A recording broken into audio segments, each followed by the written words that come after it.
Alright, we're good to go. Well, ladies and gentlemen, it's now time. The final part of reacting to the rest of the Rodfellows, starting off with the post-credit scenes of the movie. And after we do that, we're going to be discussing the behind the scenes of, you know, the show and the movie by watching some YouTube videos of it.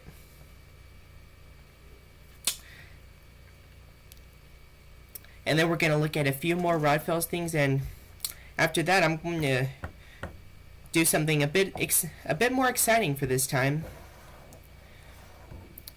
You know, a lot better than all the other stuff we're watching. So,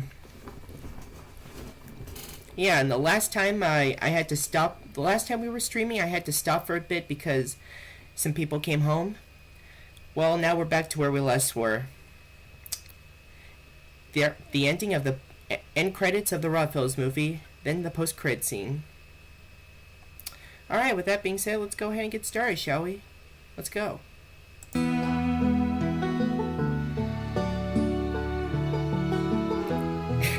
Courtesy? Yeah, right. More like you stole it.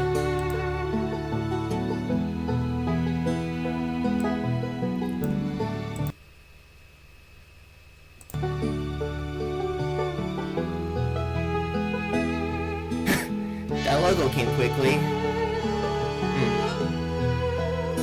Studio G&D, what is that? The Rodfellows Data Crew Company. Okay, that's weird. Alamir Velulik, I don't know who that is. And Pip Pip, boy. Ugh. This is Spawn of Satan. Glide Films, that's Glidefin, I believe. French Fry Animations, that's Alexander's company. And Comic Tune Productions, I think that's Marshall. I forgot what his last name is. And DLE Films, that's Danny's company. DTSX and Dolby Surround 7.1. I highly doubt that. Like you can even afford those codecs. If you could use them on your projects, that is. Oh, what's this? This film is dedicated in memory to Morgan Rod, 1999-2020, Matthew Shoup, 2002 to 2020, or Olivia Ogiego, 2000 to 2020. Innocent souls that departed too soon. I don't know about you guys, but I have no idea who these people are, but I don't know about you guys, but I kind of feel like this might be like disrespecting them, you know? With this dumpster fire of a movie, you know?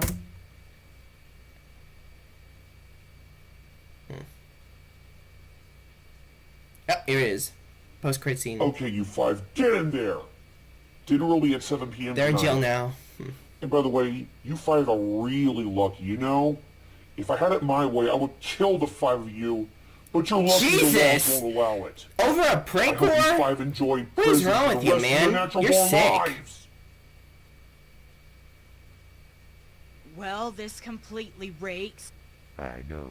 All of our hard efforts completely wasted. I didn't even kick anyone in Wasted? the crow's nest. What? Or whack that Rita Rabbit's wannabe with a fancy pass. For Rita the Rabbit last wannabe again? time, What? Macario, it's crotch, not crow's nest. It's face post. Not That face joke feels ass. kind of weird. I don't know if it's just bad or got not. it. It's just, I don't I know. wanna get out I don't know now. what to Well, feel about bro, it. the movie's over. Now deal with it. Fourth wall break. Fine, I'll lay down here.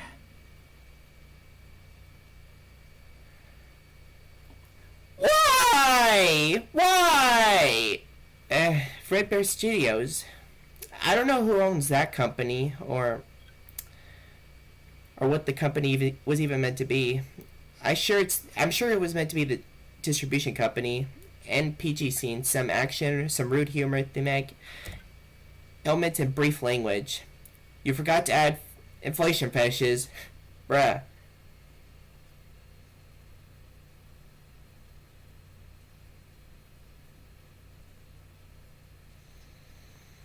And about 30 seconds of black screen. Okay.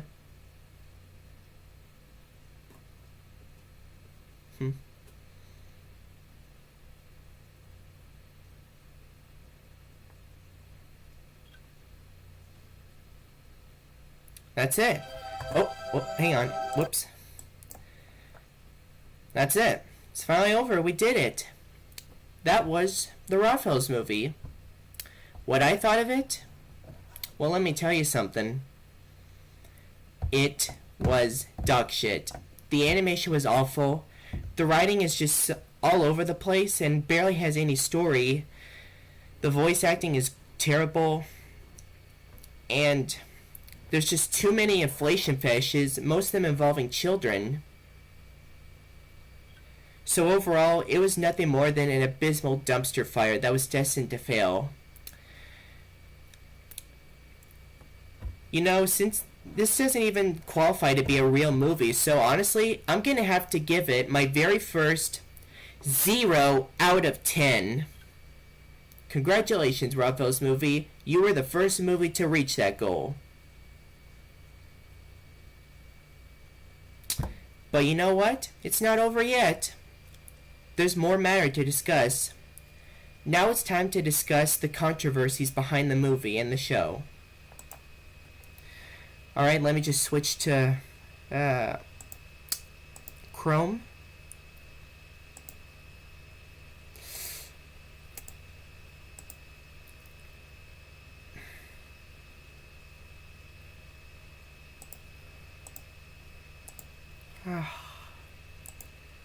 Come on, man. Chrome's not even showing on the window capture thing.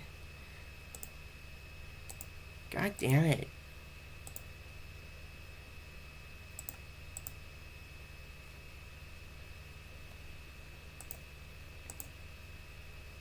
Ah, there we go. Okay. Just open this here.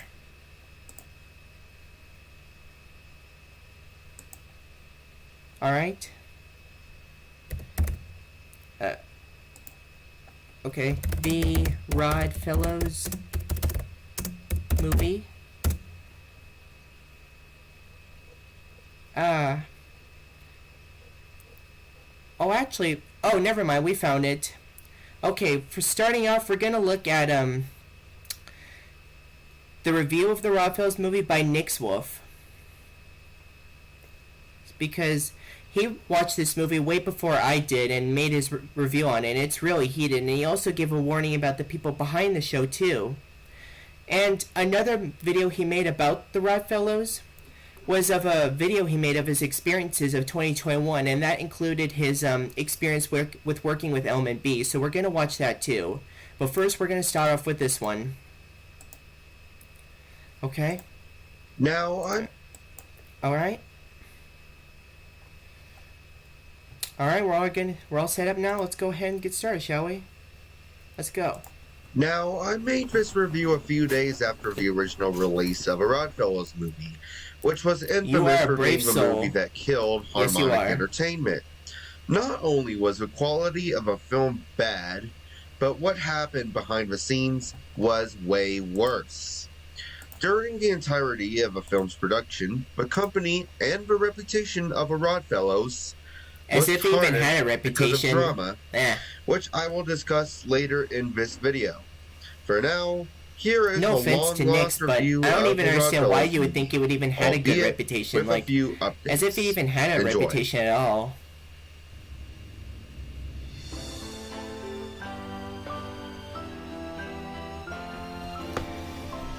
And this was back when he was known as Brony T Pony. Hello there, every creature, Brony T Pony here. As y'all may know, after I reviewed on Daniel Lyons' Doki movies, he was very defensive of his work, all the while trying to make me look bad in front of his fans. He said that he has since improved, but has he kept to his word? Spoiler alert, no, he didn't. Rodfellows movie alongside he and his fans. Having watched it, I'll say that, no, he hasn't. And I will explain why. Here is my review on the Rodfellows movie.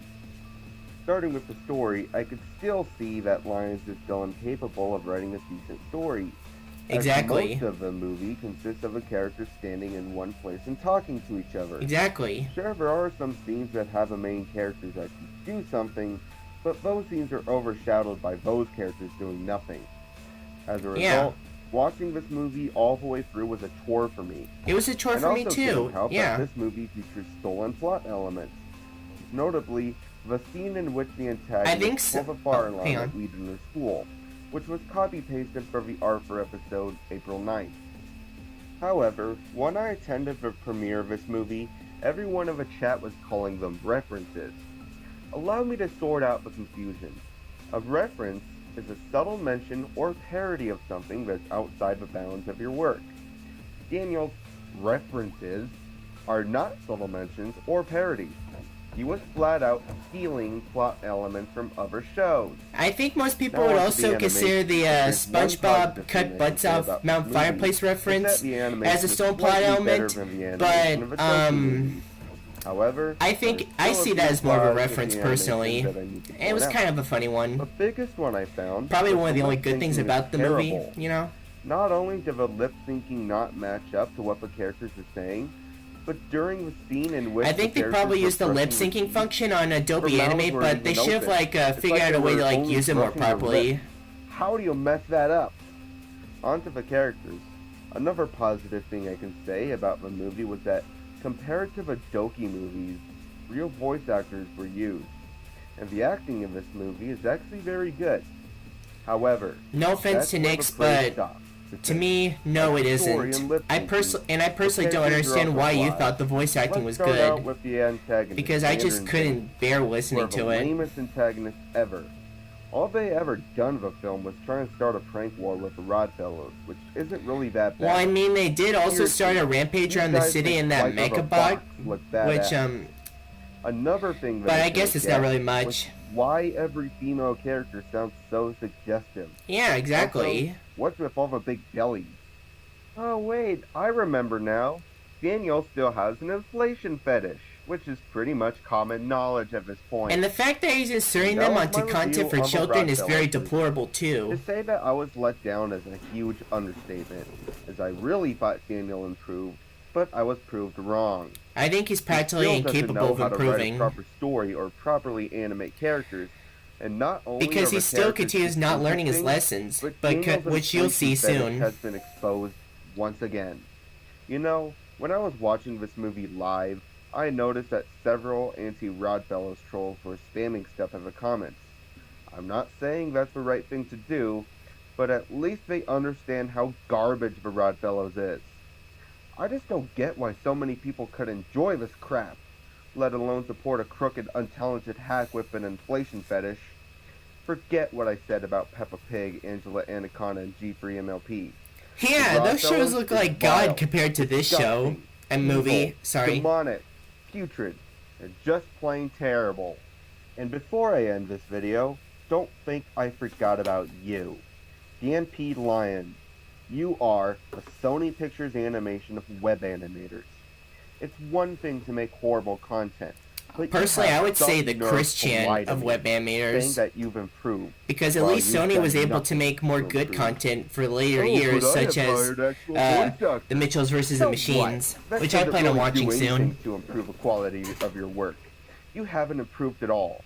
All you've been doing for the past 5 years was sit on your high and mighty throne, thinking about which plots to steal for your own project, and whine and cry because some people don't like your content. Newsflash Lyons, not everyone's in your mindless cult. Seriously, y'all think Lyons is overly defensive of his work? Look at his friends.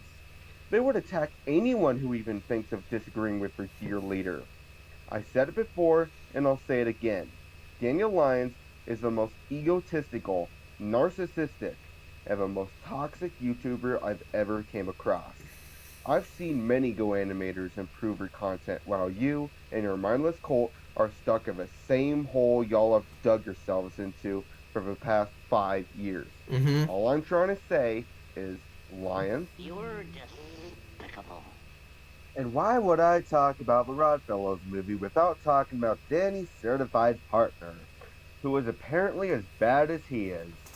Meet Darren A. Nichols, aka Pip. The artwork on that thumbnail, on that profile picture is actually pretty good, but, you know, the people are still very bad as usual. Most of the drama going on behind the scenes, but he is what caused not just Harmonic, but also the company he and his partners founded to shut down. Boom. He has done so many bad things and never feels any real remorse, because just a few short days later, he goes around and does more bad things. Rinse and repeat. And what's worse is that he doesn't take responsibility for the things he does like a normal person does. Instead, he blames his parents and his anger issues. Listen, and autism. I was raised in a much worse environment than you. But do any of y'all see me throwing tantrums and sabotaging projects? Even whole companies? No. I don't do that because I know how to face my problems. You're 20 and you still throw tantrums when you don't get your way like a 2-year-old would. Shocker. And that was something that really shocked me. He's 20 and he acts like this. Shocker. He requires a lullaby to calm him down. Bruh. I'm 4 years younger than this pipsqueak, and even I know better. Because Pip and the fact that Pipsqueak. He started up another company Burn. right after he caused 2 to close up shop is such a laugh, as I highly doubt he'll ever learn his lesson. And come the end of the year, I won't be surprised that this new company shuts down too. A continuing cycle of failure, like the circle of life, rinse and repeat. Y'all aren't making yourselves look good, you know. In fact, y'all are providing a huge disservice to your company, as you enablers have tarnished the reputation of TRF, your other projects, and your entire company. As if they even had a reputation to begin with. Brony Pony out. A good one, at least. And what Brony just said in that review was just the cherry on the shit sundae. Can't you believe it gets worse from here? Now, going back to DLE, when I saw the Doki trilogy, I thought he was just another amateur animator. But I was wrong. He actually has more baggage than everyone is aware of. One of his latest projects is a short film called Life of Danny Cat, which is a film that promotes polygamy and pedophilia, both of which are fucking disgusting and extremely illegal. And what's worse is that everybody involved in this project defended Danny's sick fetishes. One member of his new company, Peppermint City Entertainment, actually questioned why polygamy and pedophilia aren't legal, but gay marriage is. I was shocked when I heard those thoughts from Alexander Mortensen, aka French Fry Animations, aka Comedy Mixing. I wonder if that PFA was also done by Darren. Homophobic things that he has said. Because it kind of looks like his style. He uses the FA word to refer to the LGBT community, and also called them disgusting. Even worse, he's trying to hide his beliefs from the public by deleting his messages and not taking responsibility for them, blaming his autism for these posts, which seriously gives us on the autism spectrum a bad reputation. You can't just blame your conditions on misdeeds. That will only make things worse for you.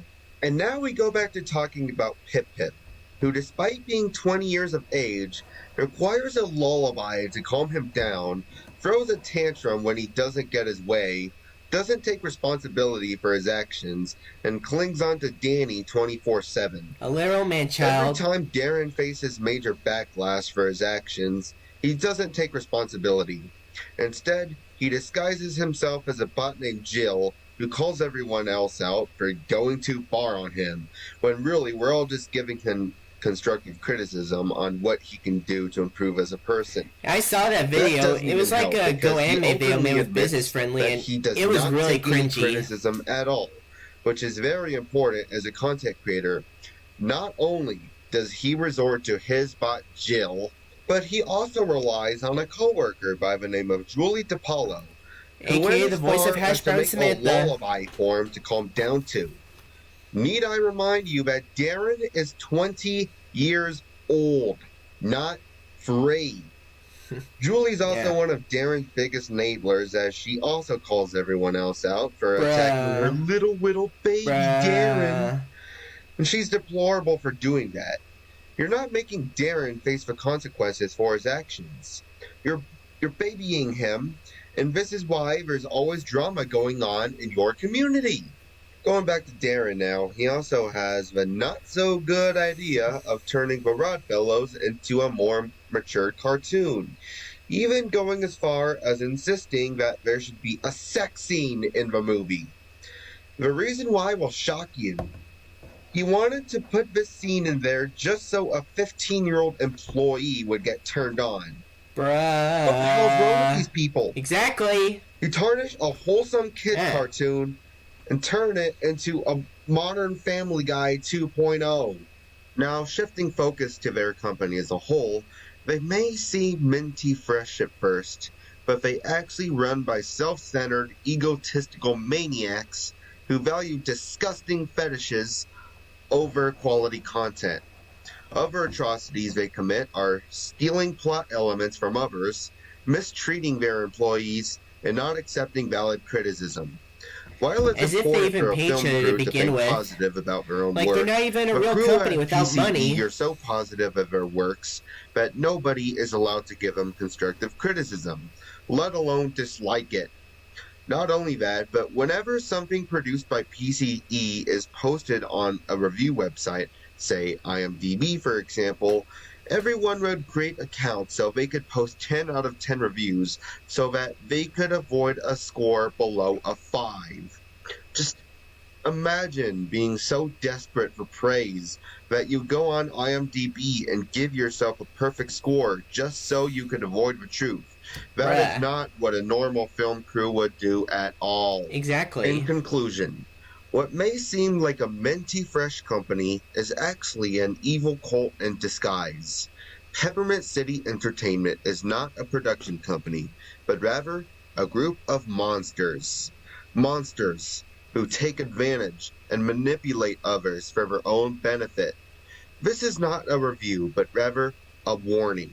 Whatever you do not support PCE or anyone who associates themselves with PCE. Don't subscribe to them. Don't watch their videos. Don't comment on their videos. Don't even dislike their videos. All you're doing is giving them the satisfaction that you clicked on a video. By doing that, they think it is okay to continue this toxic behavior. Bottom line, Dan P. Lyons, Alexander Mortensen, and Darren A. Nichols symbolize greed, manipulation, repugnance, and evil. You have been warned. He worded all of that perfectly. Yeah. Yeah, the behind the scenes of the movie were pretty ugly. Alright, now let's go ahead and head on to the 2021 video. Here it is. And the first part is him talking about his experiences with working with Element B, so let's check it out, shall we? Warning. This video may not be suitable to some viewers as it contains themes of LMN mentions, pedophilia, depression, anxiety, racism, patriarchal oppression, divorce, and mental abuse. If any or all of these themes are too much for you, I recommend watching another video. Let's go. Hello everyone, Nick Swift here. Looking back at 2021, it has not been a good year. In fact, I would even say that it was as bad as 2020 was, and not just because of the ongoing pandemic. In this video, I will be going into chronological detail why 2021 was a sucky year for me. Before 2021 even began, I made a review of a Rodfellows movie, which was dislike-bombed before it even premiered on my channel by the very same people who worked on it. Later I found out that those people were planning on remaking the film under a new company, and I decided to join them to help them out. After all, if you've been watching me for a while, you would know that I'm a fairly well-known critic with high standards. I thought that I could use this experience to help the LMNB pioneers restore their reputation, as well as the reputation of their creation. At first, my time in the company went well, as the ideas I brought up were met with approval by the pioneers, which led me later to be an associate producer for the film. It didn't take long for me, however, to start regretting my decision, as this new company was tarnished by constant drama that ranged from not that big of a deal to major scandals, all of which were caused by pioneer Darren Nichols. This constant drama took a toll on my mental health, and I have came close to leaving LMNB a few times. On the morning of February 1st, I finally left the company after I woke up to see Darren throwing a massive temper tantrum because one character allegedly stood up to another character. These weren't actual Discord users either. They're not real people, they're characters. So he was basically causing this whole dilemma for no reason. Of course he was guilt-tripping, but I wasn't gonna buy it. By then, LMNB had cut ties with its parent company, Snouter CWK, and ushered a new parent company, for which I was one of the partners. Anyways, because I wasn't going to deal with Darren's drama any longer, I was uncertain about LMNB's future. So I put on a live stream to discuss the problem with other employees. We came up with 3 options for what we were going to do with the company. Let go of Pip, shut down the company completely, or I resign from LMNB. I would have gone with the last one. Shortly after LMNB's closure, we created a new Discord server so we could rebuild and prepare for an LMB without Darren. However, not only did everyone later regret their choice, they even turned their backs on me because I called for Darren's termination from LMNB. This was when I left the company and went back to operating my own channel independently. The LMNB community did not take this news lightly. The pioneers were very upset by my departure, and even ETV banned me from his company, EV Television. I knew right then and there I was an outcast. I didn't have a sense of belonging in LMNB. Ouch. It was then that I realized that joining LMNB was a big mistake. You should have never joined them to begin with. Then something happened that seemed promising. Glidefin attempted to make amends with the LMNB community, and that attempt proved to be successful as he welcomed them all into his company with open arms. I began to trust him as well, but electing to keep my company in independent function, away from the problems that tarnished LMNB's reputation. At first, everything seemed to be okay, but of course, Darren had to ruin it with his drama and tantrums. I was doing a random stream one night, and 10 minutes before it was set to go live, Darren threw a massive temper tantrum. Not because there wasn't enough room or because he was late. In fact, he was very early.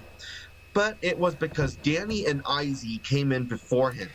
Yeah, this because was the final straw, and without any barriers by LMNB, I was finally able to fire Darren, blacklist him, block him, and move on. Like, you're not the main character, man. The world doesn't revolve around you. Actions, among with several other people. That was when I realized Glidefan was right about everything. Darren was the one that killed Harmonic. LMNB wanted to turn TRF into an X-rated franchise. Darren has been driving Glide to depression. Above all, Darren A. Nichols is the most egotistical, narcissistic person I have ever met. He insists that everything be in his favor, and he does not care the slightest about your mental health. In fact, the pioneers don't either. Danny cares more about normalizing Darren's behavior than anything else. Alexander's an edgy homophobe, and Marshall's the only good one out of that group. That thing about Marshall, that's very interesting. After I finally cut ties with LMN for good, I heard that the pioneers, excluding Marshall, were worse people than I originally thought. I later found out that they were pedophiles who sexted and groomed actual children and even drove someone to suicide. I've also heard that Dan and Alex cut ties with Darren, which I commend them for doing since Darren's a well-known whiny brat. But that does not make them less deplorable. These are criminals and should be locked up for a very long time so they don't hurt anyone else. Exactly. Cutting ties with these monsters wasn't the end of my problems. I've been struggling with anxiety and have to deal with a major event in my life. And the last minutes of the video are of him talking about when he came out to his family and the family issues that he had to deal with throughout the year. But we only came here so we could focus on the Element B side of things. And yeah, that's pretty much it. So yeah, Element B, from what Nick Swift said, was pretty bad, you know? Yeah. Creepos who groom children and drive someone to like kill themselves, you know? That's really horrible. Definitely not good. Alright. Now we head on to The Rodfellows is Uninspired Trash by Silver Fox 1232, another fellow furry. This is him reviewing the movie and also exposing the people behind, you know, The Rodfellows, just like what Nick Swift did. So let's go ahead and do that, shall we? Let's go. Yeah, whatever. I don't care. I don't give a shit. I'll cut off your nutsack and nail it to my door! Like one of those... Hang on, I need to improve the video quality. I'll cut off your nutsack and nail it to my door! Like one of those lion door knockers rich folks got! That will be This is actually the Wet Pears reference scene. Surprisingly, the source of this isn't some random 2-minute shit-ass animation on the internet. This came from a 2-hour and 15-minute long movie that took 5 years to make. Actually 1 hour because of the theatrical cut. And all we can say, this is one of the worst things we've ever seen. Same here. So, I got the idea of, hey, Finto Archives, that's what It'll be the funny. show was originally called? And the only other person to do a video about this was a brony with a shit-ass microphone that reminds me of that one guy that... Yeah, I do personally think his editing and mic need to be... could use some improvement. Any of you guys heard about Dumbsville? Like how I want to be able to like get a new mic myself, an XR one. Steve, I could never sell my soul. I went in LA and find me out in Little Toll, Coca-Cola, ramen. I'm gonna need another bowl. Let's go. Well, that's kind of a weird intro. Okay, No I'm not gonna offense. spam you with 2020 humor and Metal Gear references. Let's just get into this Spurg shit. So I mentioned earlier, me and some of my friends on Discord watched this for laughs because, no shit, this movie is faggot shit. I'd rather watch Food Fight than sit for this shit again because I'm not lying when I say I needed a team to watch this. It's just that mind-numbing. And what I can say about the first bit of this movie, it's not even its own. I didn't even need one. I watched it, kind of watched it by myself while some people commented on it. Animation intermission that's probably copyrighted. I think it did the right thing with having friends with him because I couldn't mentally stand it a little. Footage for this was taken in Florida. I don't really get that, to be honest. No anime movie. Yeah, that's the stuff we skipped. We get to the first bit of animation in this film, which is a pink rabbit standing still and doing some critic dodging. That's vignette. I'll get into why this scene exists later. Sussy bunker. And then they try recreating the Regal Films roller coaster bumper button planet coaster. Did they deadass think this shit was going to be shown in a fucking cinema? I want my money back. Exactly! Right, movie barely Took the words right out of my mouth. It's just a bunch of awkward filler and fat fetish fox junk for about 30 minutes. Nothing happens for 30 minutes until some squirrel criminals come onto the scene and do a little trolling to the main cast. And then the main cast trolls the squirrels back and do some Sonic.exe go animate shit to them. And then that was actually Logic's grind, not Sonic.exe. Go to a school to do a little bit of trolling and do a fucking speech about how it was wrong. And then the non-existent plot just goes into a downward spiral. Look at the city slicker pulling up in his fancy German car. Sneed. And then it leads into more sussy furry fetish material. That's a huge bitch! This Parappa the Rapper knockoff is supposed to be 10 years old, by the way. And then this movie, I kid you not, just turns into an anime ripoff. The main squirrels from earlier pilot a mecha and just start destroying the city. And then the main cast and a shitload of randos from earlier are just confronting the squirrel and being like, admit that. You did it bad. You're in big trouble. You're going to jail now. And then some Cold Steel looking ass furry comes out of nowhere and does an anime reference to Gurren Lagann to kill some cat dude named Sargon. I cannot make this shit up. It's just that fucking batshit insane. Yeah. And then they have some metal ceremony that drags on for way too long. And then a dance sequence that makes me want to rip my eyes out of their sockets. Along with some unused animations and a horrible song that... Well, I'll just let my friend Torino Bird say it. Bruh, this shit sounds like music from Cruelty Squad. Don't know what that is. Are you lucky to be seeing your favorite friends in the forest? This song is just atrocious, man. So to be redundant, no shit, this is a bad film. The story is barely even there. It's just a bunch of filler, softcore fetish trash, and then at the end of the movie, what the fuck is even happening anymore? Exactly. Stiff as fuck and mostly relies on zoom-in shots when nobody is moving on screen. The only thing you're going to be seeing. Good God, even at 1080p 60, the screen is still very pixely at times. Good God, I can't wait to get my new laptop soon because, spoiler alert, I finally got one. Hopefully it'll look better than this because this one is just a piece of shit. Sorry about the rambling. I'll go back to where Sylvester. Second. What they were talking about. Stiff as fuck. And then at the end of the movie, what the fuck is even happening anymore? Yeah. The animation is stiff as fuck and mostly relies on zoom-in shots when nobody is moving on screen. The only thing you're going to be seeing moving in this movie are characters' mouths by 2 frames per second. I'm also not going to leave out that this movie uses characters from other properties. Sylvester from Looney Tunes appears for about a few seconds, along with some characters from a PBS Kids show called Nature Cat. I had to look up a PBS Kids show for this goddamn movie. What the fuck? Okay. Both Chipmunk, Vander, and Zayden Julie. God roll!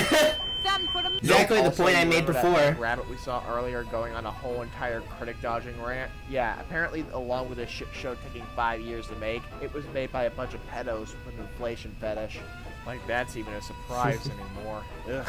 Daniel Paul Lyons, the main man behind this show and the one with the focus on putting his fetishes into said animations.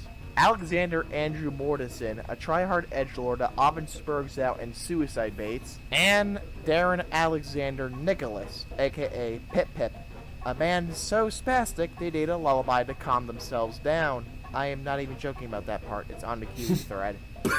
So yeah, all 30 short bus writers have been known for grooming. Sending dick pics to someone saying that they were 15 years old. Making not safe for work of characters that were confirmed to be underage.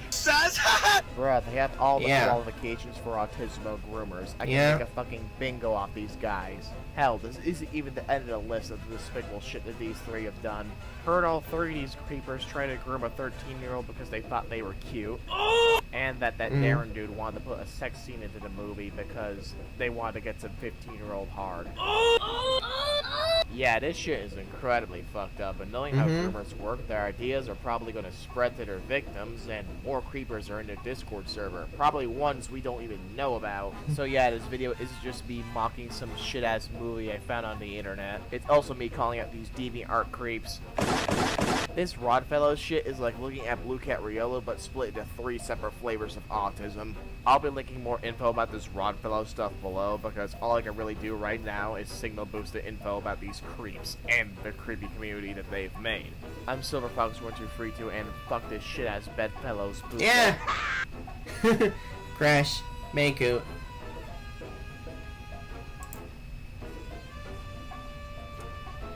Slow-ass piece of shit.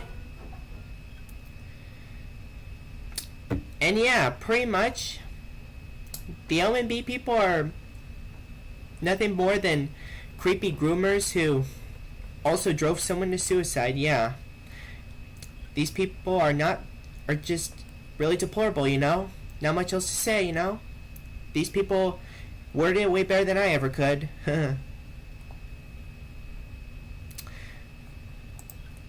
But you know, that's not the end of everything, because after the movie was made, they made a second season of The Rodfellows Back Again, and they later renamed the series into The Jungle Forest Show, which, big surprise, I actually have an episode downloaded on my computer.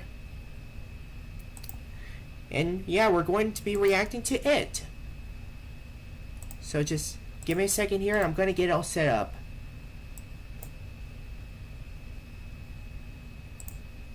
Yeah.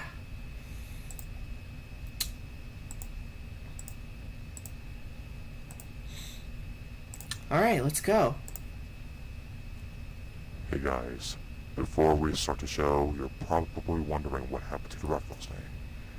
Well, unfortunately... Yeah, the lip syncing isn't been improved now, but still there are a few errors with it as well. After 7 years. And it seems as if you want to find out why. The answers to that question are 1.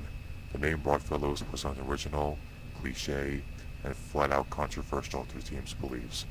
And 2, we were uncomfortable with its trend and how our overuse it came off, in such a manner that's a tough nut to crack.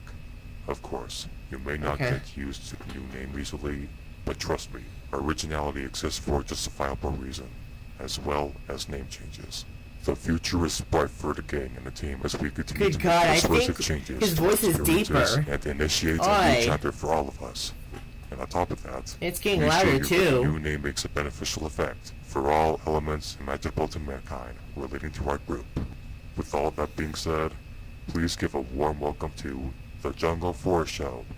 Sit back, relax, grab some snacks and refreshments, and enjoy. I'm not going to.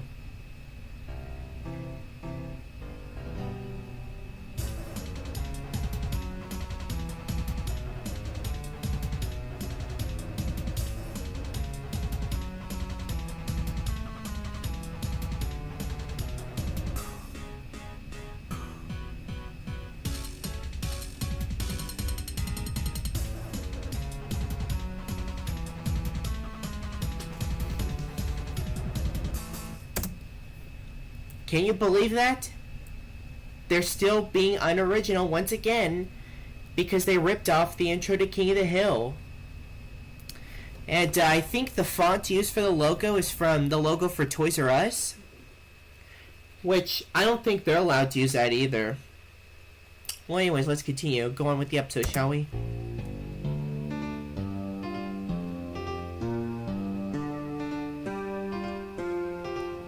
Yep. Indeed, partner. So, you guys just want to sit here and do nothing at all? What do you mean, Samantha? We lie around and do nothing because there's nothing to do, rather than watching hockey on TV and going fishing. They're already starting to get boring on my end. I guess you could say that, man. I do have some surprises, though. And, what are those? Yeah, what are those surprises you have in stock? My husband is coming over with the rest of the data. Yeah, as you can see here, the characters now have shading added to them. And the camera movements are now more smoother, and the lip syncing is slightly improved, but the animation still isn't really that good. Neither is the voice acting. You know it'll turn out good.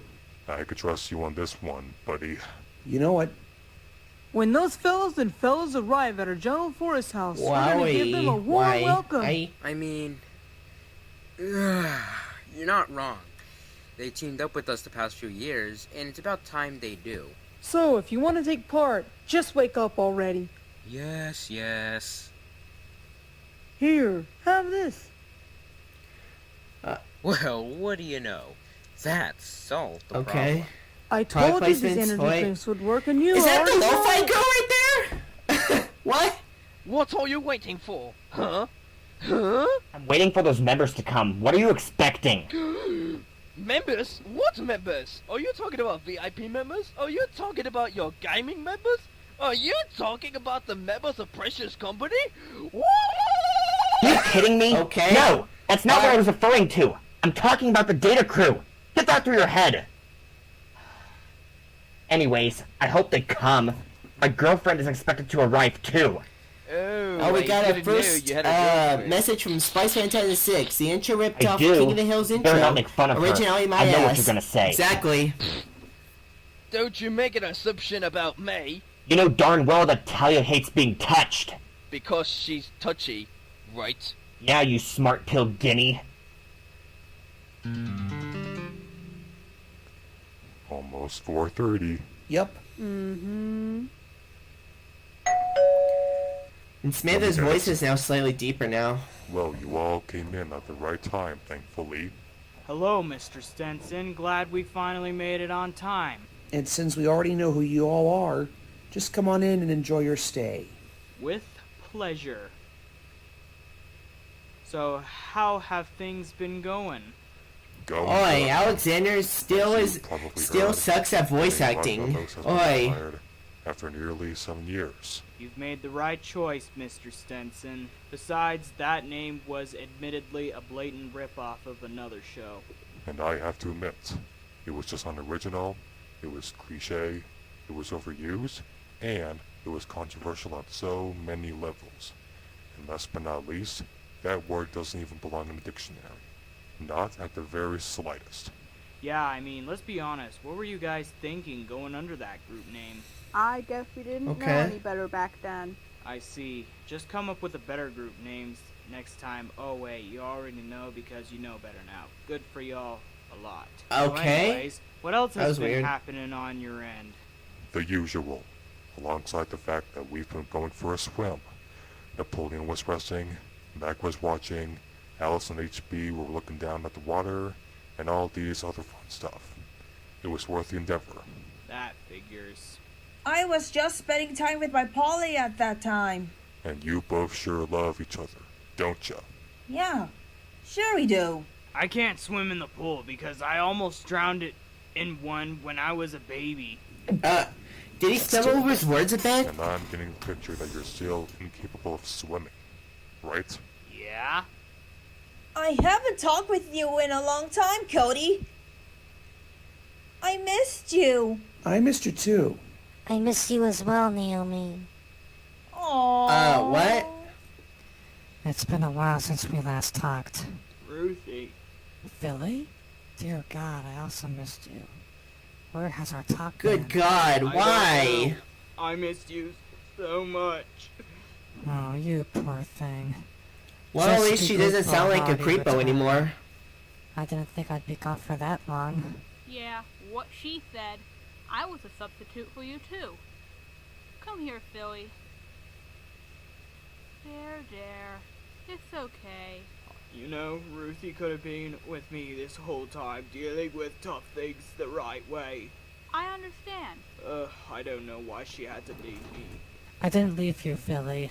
Yeah, but it seemed like you did. You know I'm busy at times, right? It doesn't mean I quote-unquote left you.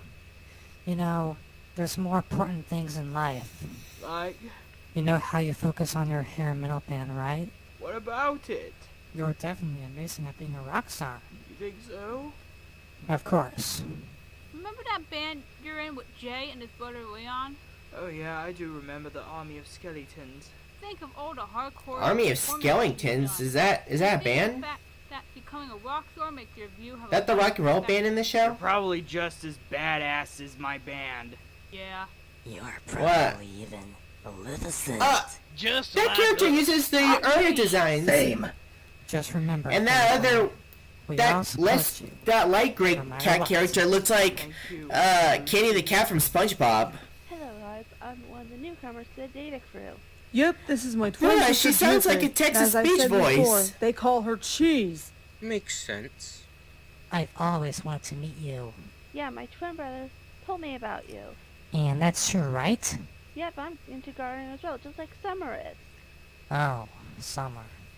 Yeah, she probably has the same hobby as you. Yeah, we're still close friends. She has studied flowers, plants, and trees since 4th grade. Alright, though most of the team are mixed on Summer after what happened regarding her. Just letting you know. Yeah, by my standards, she hasn't been doing so well ever since her father's death, but now she has someone to love now. That being my big rotator. Correct, she's from a duet group with him ever since his departure from the data crew. And I know what the name of that duet group is. My bros told me. It's Davison and Wolfgang. And because they're music specialists, what genres would they like to perform? Pop music and acoustic songs. I'm bored. Maybe even cover versions. I think I'll go ahead and read these messages right now. Oh, and ZG Creation says, changed the name of show because of it being unoriginal. Proceeds to rip off an intro from another show. One of the biggest contradictions I've ever seen. The Dawn Bluth version. Yeah, exactly. And Spice Fantastic says, I find it hilarious how they changed the name of the show because of it being unoriginal, and yet they ripped off King of the Hills intro. Extremely contradictory. You're not going to believe what happened between me and Gideon. What did that big guinea pig do now?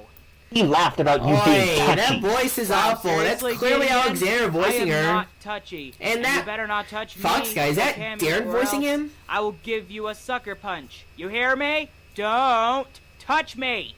Yeah, what she said. Why would you touch her? What? Okay, Miss Sussy. What was that? Sussy, what? Nothing. Whatever you say, I guess. Anyways, no worries, Talia. This guinea pig can be a little overdramatic, you know? He enjoys making fun of touchy people, doesn't he? Heh. It seems like he does. Sheesh, what an opposite of a comedian. Yeah, I don't find his jokes funny at any rate. Me neither. That must be the classic members. Are you sure? Yup. Check the door. Konnichiwa. Konnichiwa to you, Takahashi. What's hanging, man? Everything has been going great. Good for you. What else has been going on for the rest of you guys? Everything's been normal on my side. These people? I've been painting some pictures for Claudia. I was also hanging with that psychologist. I've also been hanging out and chilling with my lovely Bethany, my brother Leon, and those little ones, Juan and Felicia. I've been doing pretty much the same as you guys. Makes sense. So you must be those two who play the same sports as me? Yep. You're correct. Then maybe you can join me for my sporting session. Basketball is the most notable sport of all things. Definitely. I'm in. Great. I'll let you know when I'm ready. So you're given the chance to join. Where's Summer, by the way? Oh, she'll be there soon. She's bringing someone. Alright. She's bringing Tater with her. Nice. Yep, that's my big bro. Well, the last piece of the whole former members should be coming in soon. Oh, and Finny appeared out of nowhere. Oh, and don't forget about my cousin, too. She's right here. Oh, yeah, Vanessa. And of all things, she is considered to be an advanced data. Both she and Alice pretty much have the same voice. Oi. What? We're standing right here. Did we miss anything? Oh, no. You didn't miss anything. That's good. Miles, Oi. you're gonna be in this house. Why they have such deep voices when they are children? Do not fart. I don't want this house to be filled with a load of stink. What? You got it? Got it, but there's something I gotta do. And what's that? Booty dance, the booty dance. Booty dance, do the booty dance. Booty dance, do What? the booty dance. Booty dance, do the booty dance. I knew you would do that. What? Now then, my brother's expected to show up in a few minutes from now. Along with his allied girl. Even though Summer was a controversial member, we wish her the best luck in the future. Exactly. Yeah, because of her controversy, I just didn't know what to think of her. And at this point, I still don't know. Now, with dinner. There's no need to worry. Me and Summer are still great friends. Did her voice Same change? here. You sure? I mean, I don't know how Summer started up her own controversy the past few months. I'm pretty sure the controversy was because of her father's death. Oh, but after that, did she still do anything that caused it? Not that I remember. She just wasn't doing so good in the group ever since her dad died. Of course. And that's why she wanted to pursue other projects. Like what? Especially solo and duet projects. You pretty sure much remember the duet group she formed with Tater, right? Yeah, ZG Creation says, I don't like it when kid characters sound like adults either. Probably the worst instance I can think of is that nobody's voice from the old stuff with Doramion. Summer and Tater make a great pair. Huh, that figures. I agree.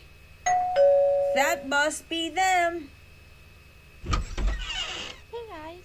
Well, hello there, both of you. Come on in. Hey, dudes. How y'all doing? Hey, Tater. Long time no see.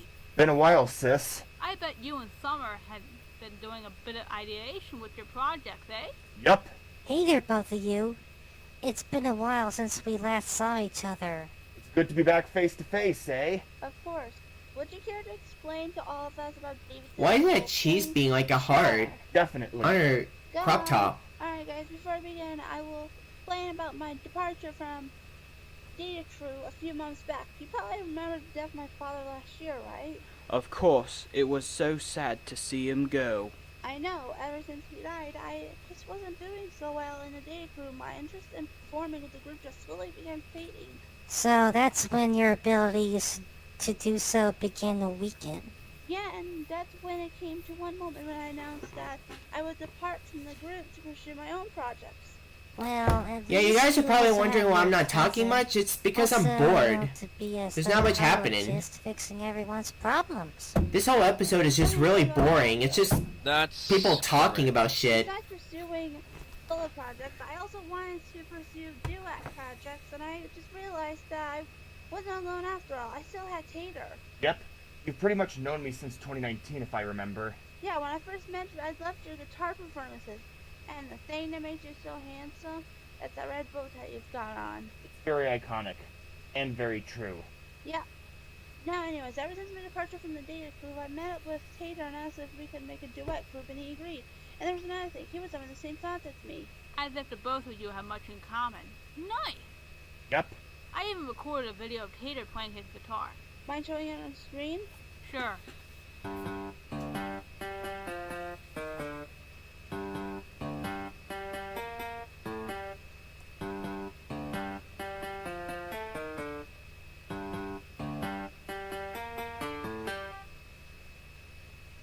Now that's Okay. a performance of yours.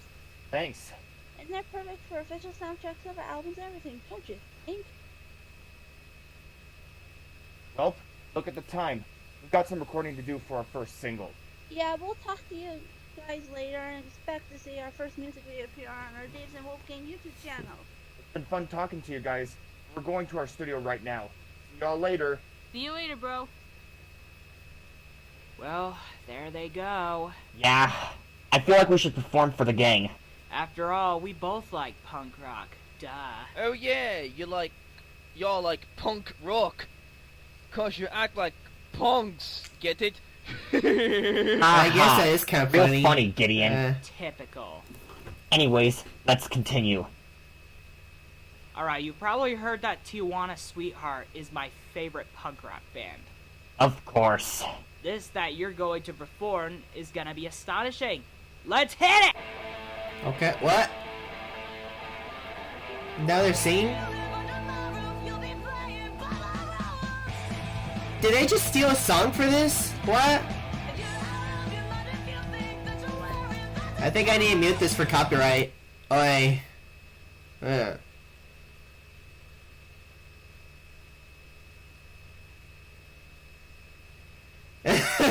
Animation. 10 out of 10. Am I right, folks?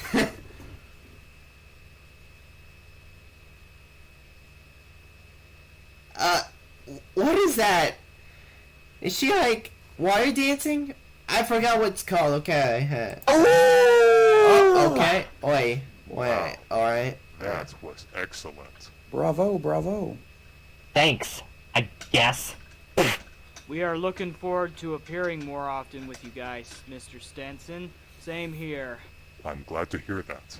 We will honor your request as much as we can. Thanks. I'm with you on this one, honey. So it appears we've got everything covered for the session. Yep, pretty much. So, what now?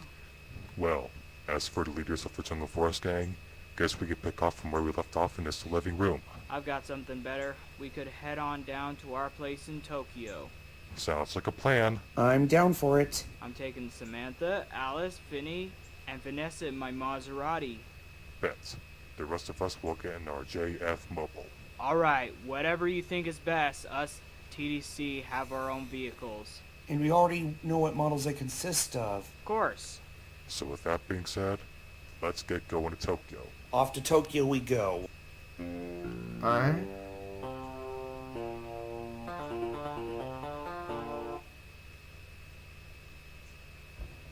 Alright.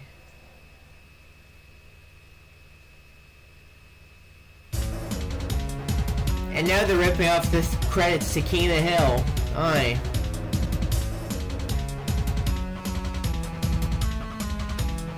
But the music isn't that bad. It's actually very well orchestrated. The only problem though is that it ripped off original song, you know, the King of Hell theme. That's the problem though.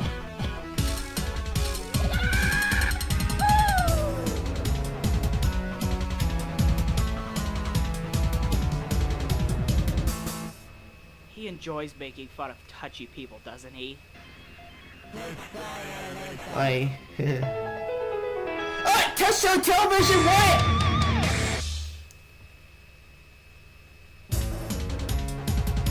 Oh, and there's an end screen.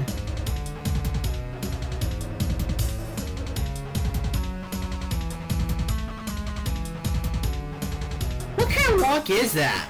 What?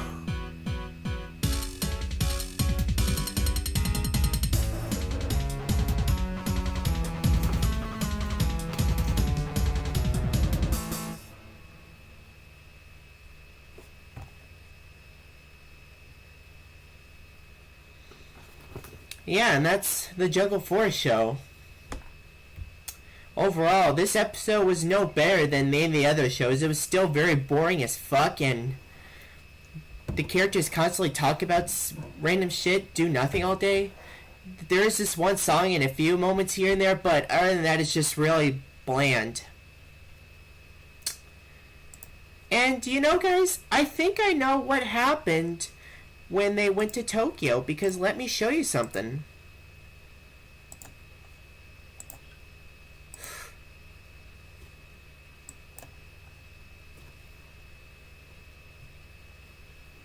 Jungle Forest Generations. Alright guys, look at this. You're not gonna believe this.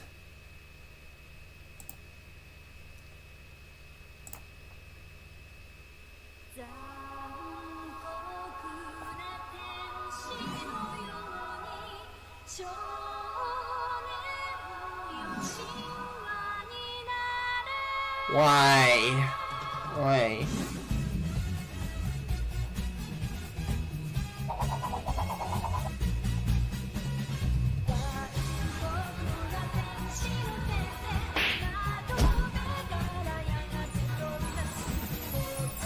That frame rate though, it's awful. Why?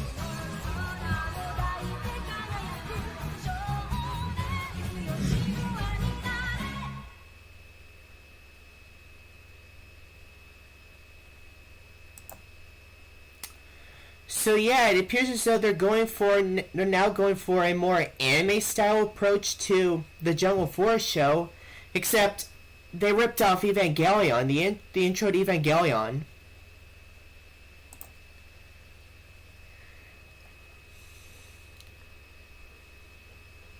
And yeah.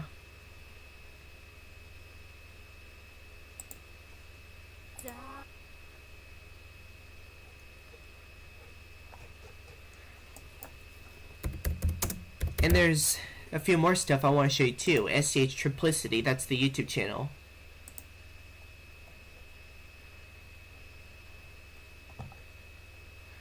I'm gonna see if I can find it.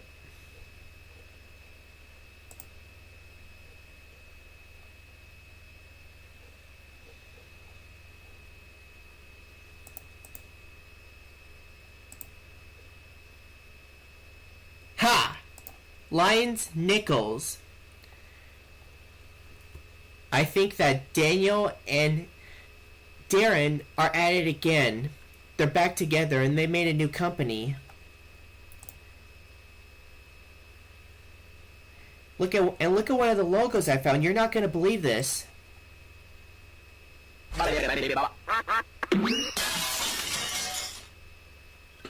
And now they're ripping off Klasky Chupo now. What the fuck? But there is some interesting things I did see though.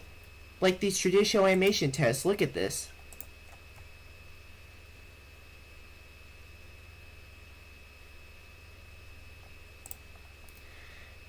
And the next one.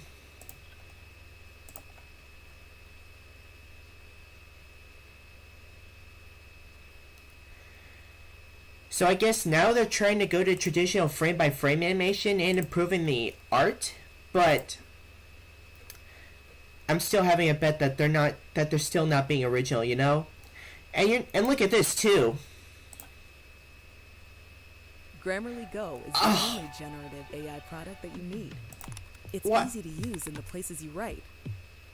With one download, you get the Fuck off! Okay, here we go. Look at this, look at this.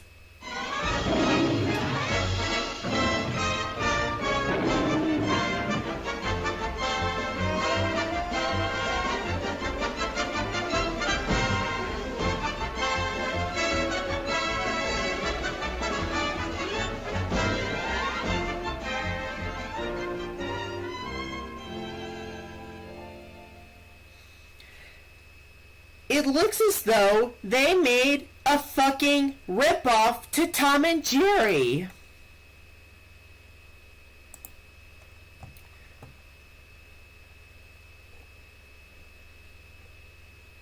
And look at this shit. Hang on, bruh. They ripped off classic Disney Channel 2, and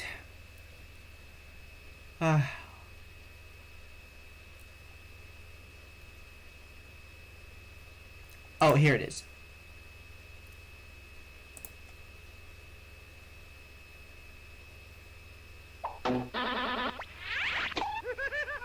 And they ripped off Hanna-Barbera.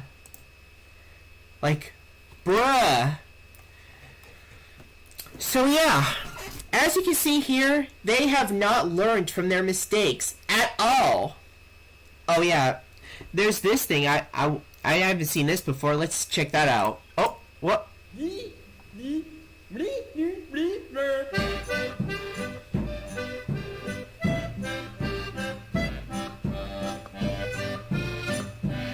Okay. Oi. Get that out of my face.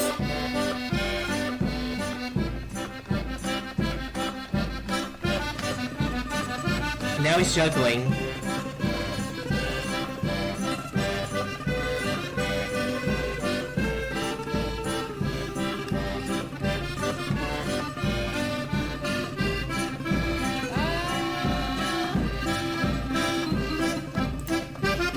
Okay, I don't want to look at this anymore. Well, that wasn't really frame-by-frame animation as I expected, but it was still super weird, you know? And this font, I think they stole it from something else, but I'm not sure what, you know? If anyone knows what that is, please let me know, okay? But by the way, there's also another really interesting thing that I also found within the Rodfellows. I actually found a pilot for a supposed spin-off, I guess, called The Rodfellows Kids. It's about 5 minutes in length, and we're gonna check it out, so let's do that, shall we? Let me just switch here. Alright. Alright, let's go.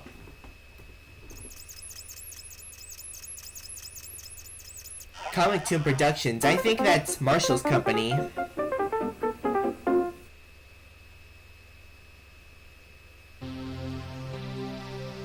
Oi, BBC ripoff again. Bruh. Excuse me. Early logo. What?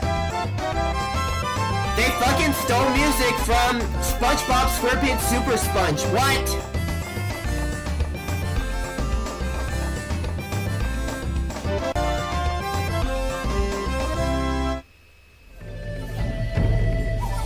That logo meant to be for the data crew?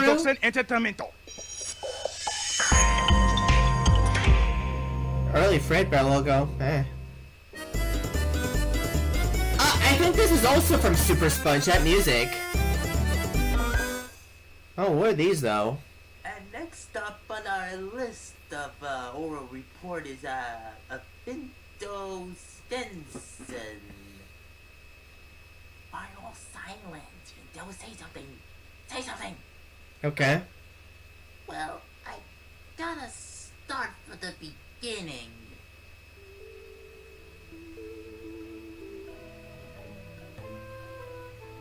My name is Vinto Stinson. I live in Fort Acredom with my parents. Oh, what do you know? This animation is actually pretty decent. And my two adopted brothers, Winter and Jimmy. And the drawings aren't too bad, not too shabby. What? You want to know about Winter and Jimmy? It all started on one bright and sunny morning when my mom is taking me to an adoption center that day. We were at the puppy section of the adoption center. Of course, I was the first to look at them. I saw these two dogs wearing green and orange. I was thinking if I can adopt two or one. Well, I decided to go on with two. I later showed them to my dad and named the two Jimmy and Whittener. After all of this was done, Jimmy and Whittener became part of our family for the rest of our lives. Say, how about the part when you first met me, Hash Brown and Alice, Well, let's see.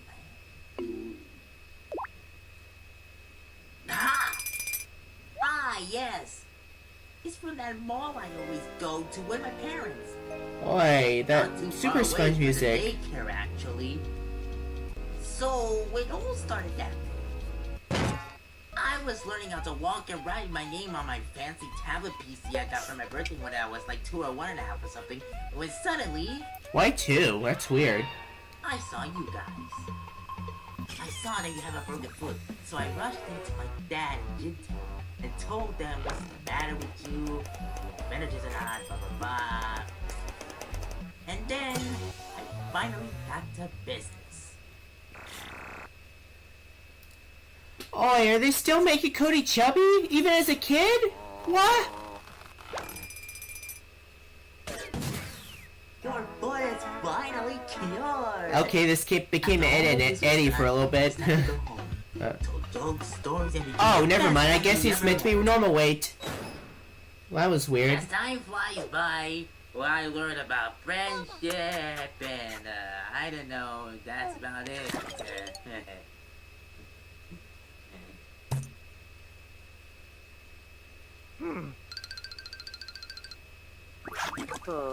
Say, that was a pretty good speech you got there, Pinto. I'm really impressed. But, what about the Rodfellows? Yeah, I'll get started. Okay. Here goes. He turned into a Courage character almost. What? Okay. That Sid Ching smile. What? What? So what are you gonna do now? I don't know. How about if I can invite you all in a sleepover? You know, just like it's the first day. Or maybe,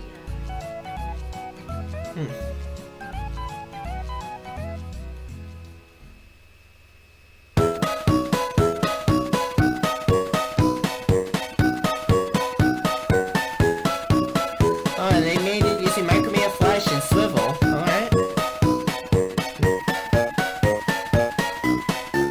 Max Adams? As in Max Adams? Okay.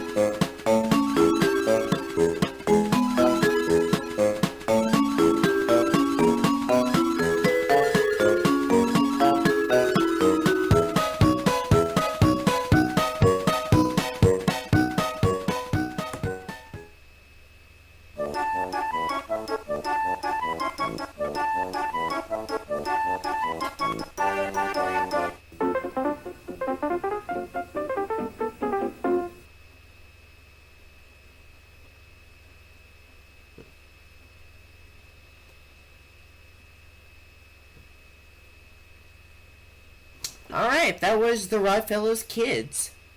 What did I think about that? Well, it actually wasn't that bad. Yeah, it was a bit simple and short, but the animation was pretty good and the voice acting was a lot better now. So, not bad. I think I'd probably get like a, I think for my score, I would probably give it like a 6 out of 10 at best. It wasn't too bad, but wasn't too impressive either. Clearly it was an improvement over, it wasn't really that much, but at least it was an improvement over the other Rodfellows stuff. So, not bad.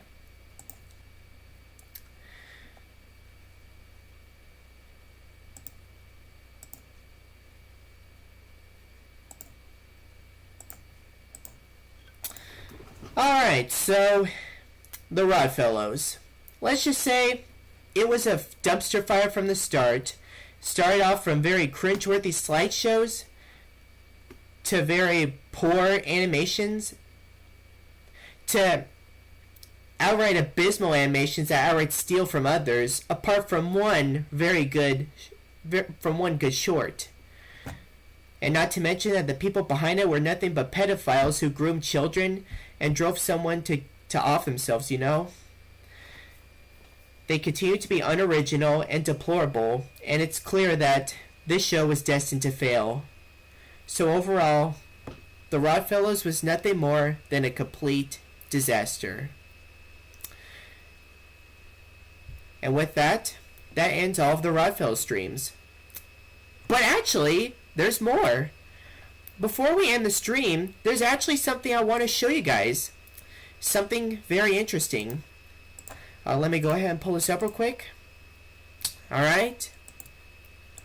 Let's search cans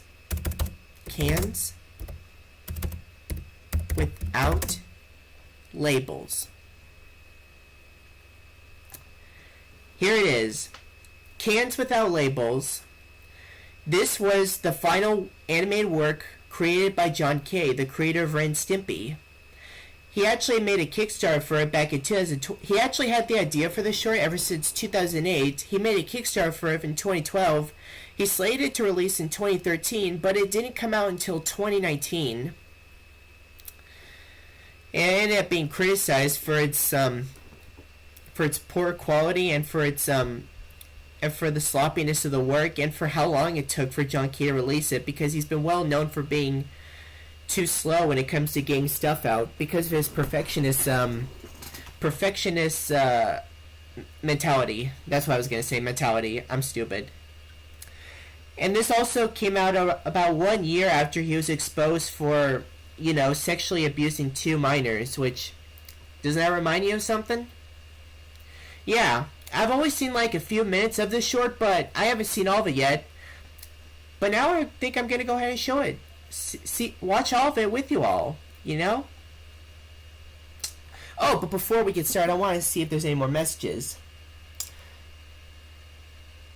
And Spice Fantastic says, look, a blatant Tom and Jerry ripoff. That was to the ripoff that Lion and Nichols made. And stolen music alert. Oh yeah, I forgot to mention, the only bad thing about the short, the Rodfellows Kids, was that it had stolen music. But that's pretty much it.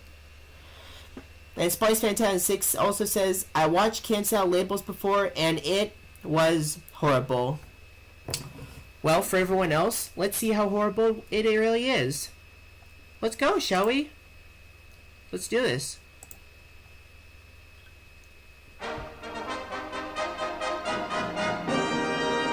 Okay. I see the pixels. Ernie and Slab, also starring Cigarettes the Cat, get a special guest star in... What's weird is that John Kay hates CGI, but implemented most of it in the short. That's pretty hypocritical if you ask me.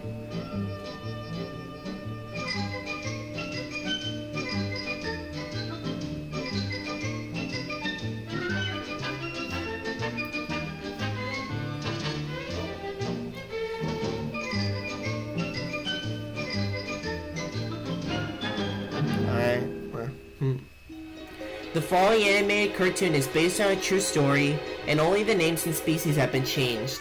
Alright. Dedicated to Mike, Mary Lou, and Elizabeth Crispolucci, and Mike Pataki. Speaking of Mike Pataki, he's the guy who voiced George Licker, and this is his final work before his death. It knows, what? Okay. What's with all the cans, Uncle George? Yeah, what's in them? These here are cans without labels. I buy them cheap, 5, 10 cents each. You gotta learn to save a buck here in this world. Somebody's got a plan for the future. I might have to put you through reform school one day. You don't want to spend 20 years in the hole, do you? Well, how do you know what's in the can? Each can gives you clues. I got it down to a science. Look at here. Let's see now. This one's got a gold lid. 2 rings in it. And 3 rings around the middle. And now the slosh test.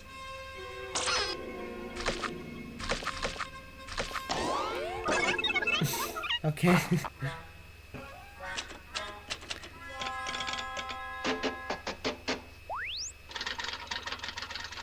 Random calculations. Okay. Bingo! It's beef stew! His ear flew off his head. We love beef stew, Uncle George. All right, here's the rule. Once we Why the open kids this over there are can, spoiled? we have to eat whatever's in it. What's with the eyes? What? Dig in, kids.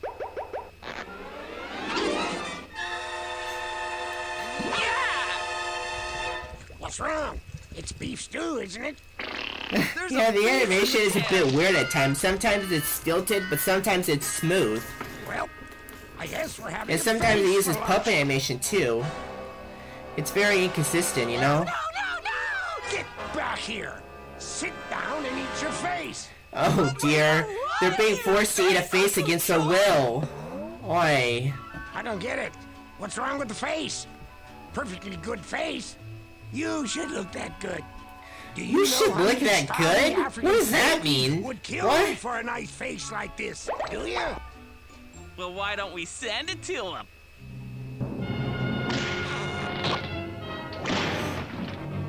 Watch your mouth, smart guy. Are you gonna eat that face? Oi. Or do I have to take my belt off? Oh god. Making them eat a face and threatening them with violence if they don't eat it? Like, child abuse, really? The face had eyes in it? What?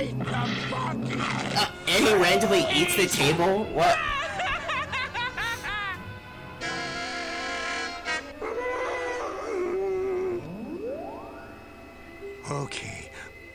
Okay. I'm gonna give you guys a break. Tell you what I'm gonna do. Okay, this is creepy. What was that behind him? Take a crap. What? And when I get back...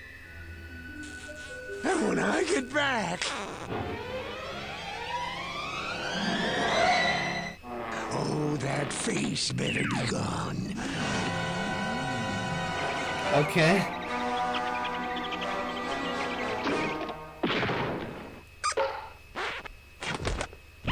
Okay. I'll tell Why? That's nasty. What? Now all the kids are getting spoiled. Oh, there's Cigarettes the cat.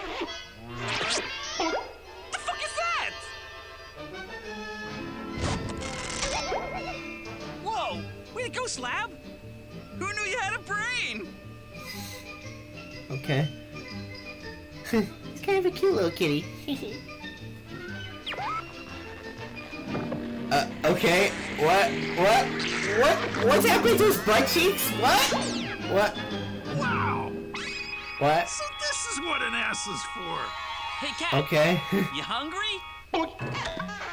You mean I can join you guys? Oh, sit at the table?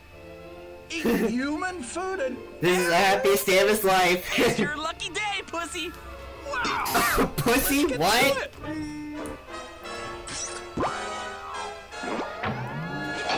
Oi.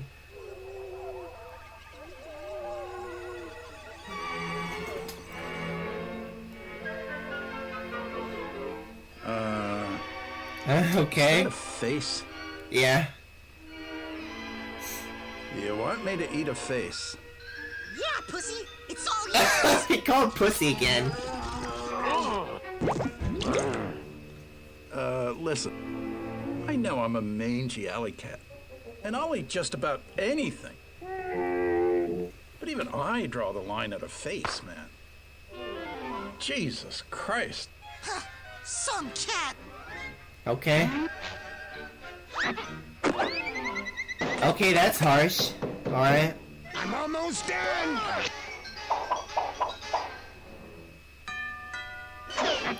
Who could that be now? What? Wow! It's Donald Bastard! TV personality! A weird Donald Duck parody, okay? What kind of animal is he anyway? A duck, obviously. Let's see now. I think he's a web-footed, beady-eyed, face-eating bastard. Face-eating? Okay. It's fucking faces! What?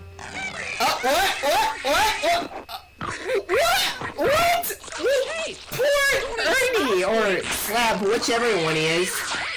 Help, Ernie, help! Okay. What?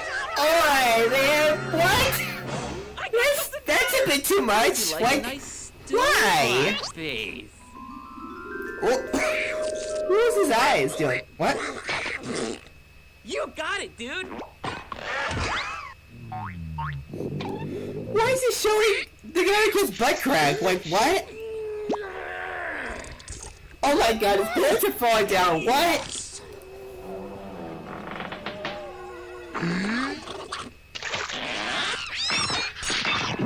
And he just chucks it down. Like, what? Excuse you. Why is the face upside down? Like, what? They did a hack job at fixing them. What? Were they about to bump bellies? I'm zipping up. Okay, boys, here I come. Oh, that face better be gone. Oh! He's just sliding over the screen like cha-cha real smooth. Like, what? Oh my god, no! Why? Why would you assault my eyes with this butt crack? Butt cheeks, man. Like, it's pink and raw looking. Like, bruh. Are you okay, man? Oh, that face better not be there. Alright. What? Why? What? Well, I'll be why? damned. You did it! Oh, you ate the face! That wasn't so bad now, was it? No sweat. What? And he slide over the screen like cha-cha real smooth again. What? You're good, boys. That's creepy. Huh? Waiting all morning for this. Well, lads, this calls for a reward. Tell you what I'm gonna do. I'll open another can. Oh, yeah. Oh dear. Yeah, run! Run like there's no tomorrow! Oh, the end. Okay.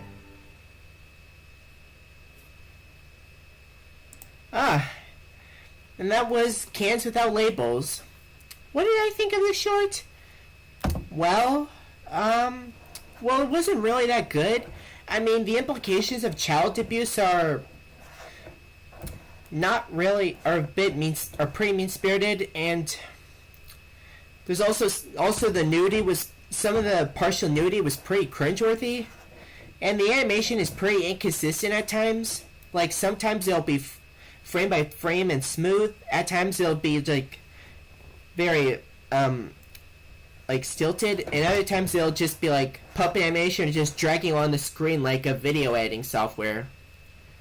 And also there's some editing errors in the voice acting. Like, sometimes, like, Mike Pataki's voice lines would be mashed with another, and you could really notice it. So overall, wasn't really like a good, wasn't really a good short, but at least it's better than the Rodfellows. That's all I could say. I think I would probably get like a 4 out of 10 at best, or maybe a 3. I'll probably go with 4. And yeah, with that, that's pretty much it for all of the Rodfellows streams. Finally finished with the entire series and ready to move on to bigger and better things. Ready to react to other stuff like the Bedfellows, the actual show that they ripped off, as well as another show with a similar controversy, Cartoon Mania. But for now, I think I'm going to take a break from all that and instead focus more on gaming streams on Slapping's Long Plays. But I'll definitely do that stuff very soon, so stay tuned for that. And before we end the stream, let's read some more messages. And ZDG Creation says, this series of streams was a crazy ride. In spite of how garbage nearly everything we've been watching really is, I'm glad to have helped you get through it all by watching your streams. Thank you, man. I appreciate it. And Spice Fantastic says, oh no, a face for dinner, cannibalism alert, and Earth to Ernie because all humans have brains, duh. And I agree with Ernie, Slab, and Cigarettes the Cat. Eating a face is just flat out disgusting. Oh my god. I think they were meant to, touch Timps. Oh no, that's incest because Ernie and Slab are brothers. Yeah, I think I read that on, like the Awful Movies, page on the film, because if you said it and if the wiki says it, that must be true. Like, that's really fucked up. It's going down to 3 out of 10. Alright? And funny how George Licker didn't know he slaps faces upside down. I know, right?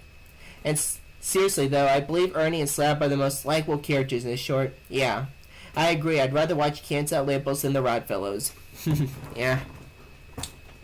Well, that's pretty much it. We're done for now. Well, for the Rodfellows stuff, we're finally done with all that, but as for all the other streams, we're done with that for now. Alright, and with that being said, it's time to end the stream now. So, thanks for watching, stay safe, stay well, take care of yourselves, have a great day, and see y'all in the next streams. Peace!